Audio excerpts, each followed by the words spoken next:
Well, I suppose I ought to admit right at the beginning that it's entirely possible that what I have to say today is not a proper chapel talk.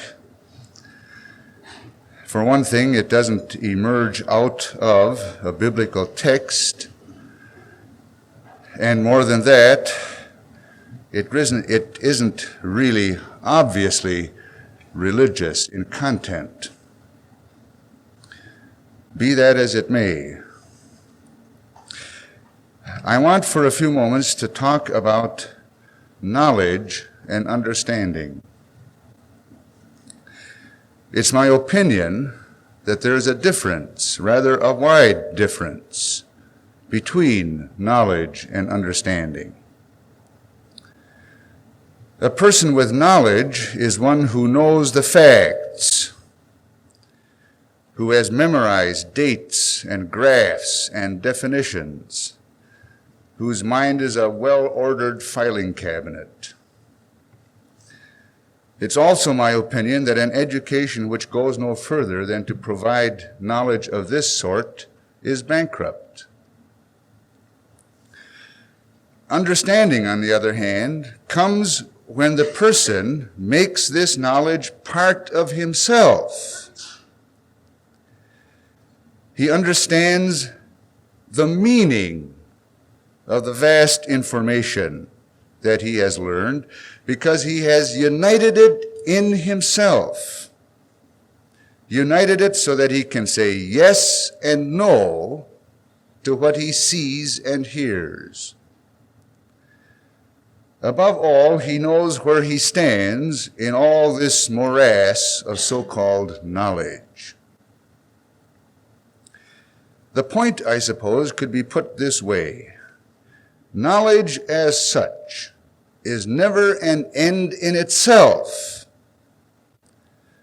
Knowledge must be a means for finding yourself, for making up your own mind, for becoming committed to truths as you see them, for becoming a person who knows clearly where he stands. The point is not hard to illustrate. I remember several years ago, I was talking with a student at Augsburg who was working on a term project. She was writing a paper on one of the most fundamental of all questions, who is man? And we talked about this for a while. We asked, is man an animal or more than an animal? Is he social? Is he evil? Is he inclined toward the good? And so on. And after we had discussed a number of things, I asked this student what she thought. And I received one of the most honest answers I ever heard. To be truthful, she said, it depends on the hour of the day that I'm asked. Now, there's scarcely a more important question than the one I asked. On it rests one's personal morality, his choice of vocation, his understanding of the meaning of life. And yet, this young lady, for whom I had a great deal of respect, herself had no unifying answer. All she had learned from college was how to shift gears without stripping them. From the hours of 8 to 9, she was a psychologist and answered the question one way. From 9 to 10, she was a sociologist and answered it another way. From 10 to 11, she was a historian. From 12 to 1, she was a hungry human being. From 1 to 2, she was a philosopher. From 2 to 3, she was a biologist. Thank God she wasn't studying chemistry that year. The point is, you see, that what education produced in this student, and I think countless others like her, was a chameleon who changed colors at the ringing of a class bell. Or more clearly, college created a multiple schizophrenic, a split personality fractured according to the semester plan. Now, I think it's an excellent thing to see the various dimensions of the world. But when we lose the sense of the wholeness of the world, by letting these various dimensions make us cross-eyed, then we may have gained in knowledge, but not in understanding. Now, for 4 years or more, as the case may be, as students, you learn to repeat what Socrates and Plato and Aristotle and Einstein and Sartre and Camus and Spinoza thought, until you're tempted to forget entirely that the real purpose of a college education is to find out what you think. And the problem is not that your professors will present so many sides of every issue that it will be difficult for you to decide. If your professors do that for you, that's a good thing. That's part of what they're supposed to be doing. The problem is that in being given various perspectives, you as students will come to think that knowing all the pros and cons of everything is the only way to operate. You may come to believe, with so many of your fellow students, that any display of emotion is immature, that any show of firm conviction is narrow-minded, that any dynamic action based on the commitment to the truth as you see it is unbecoming to a sophisticated, educated individual. Kierkegaard once said that one of the greatest threats to mankind is the professor. For he is the man, he said, who is a dabbler in truth, the academic dilettante, knowing every side of an issue, yet trying none, knowing all things about everything, but giving himself to none of them.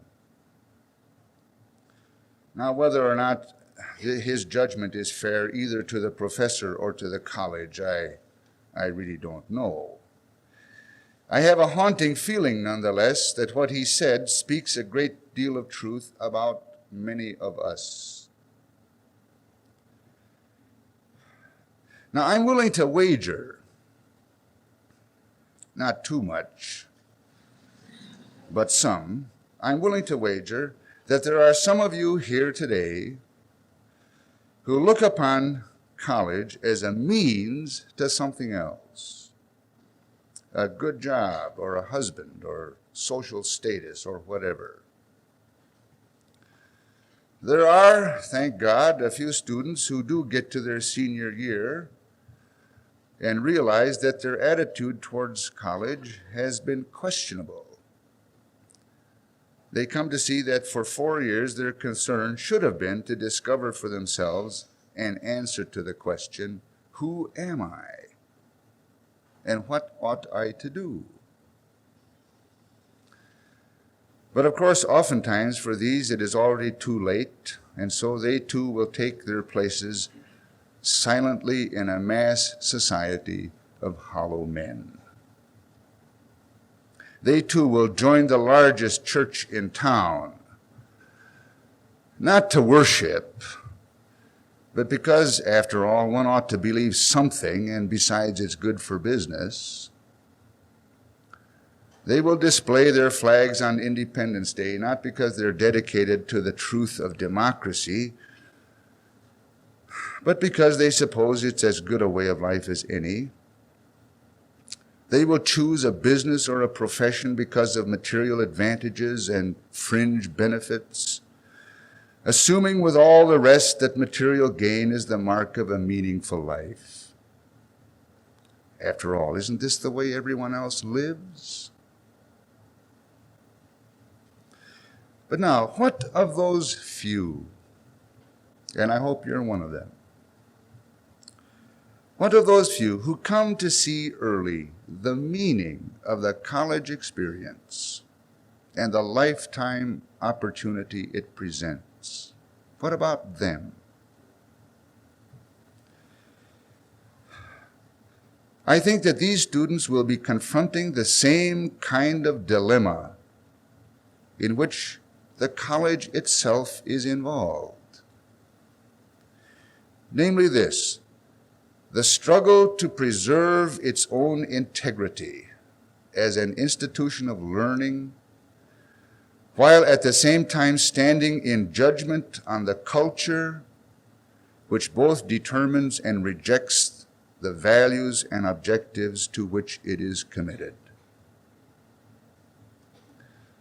As I see it, this cultural tension is one which individuals as well as institutions must expect in even more frequent intensity as self-consciousness emerges from the struggle to understand the sources of one's own being.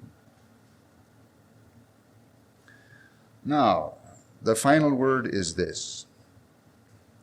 I want here to suggest that if only one of you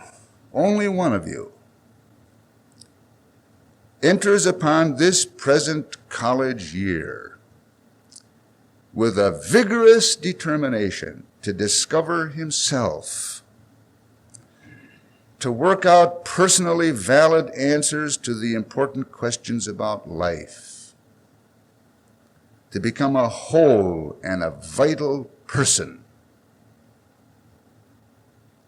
If only one of you does this, then this college of which you're now a part and the community later on will never really be the same.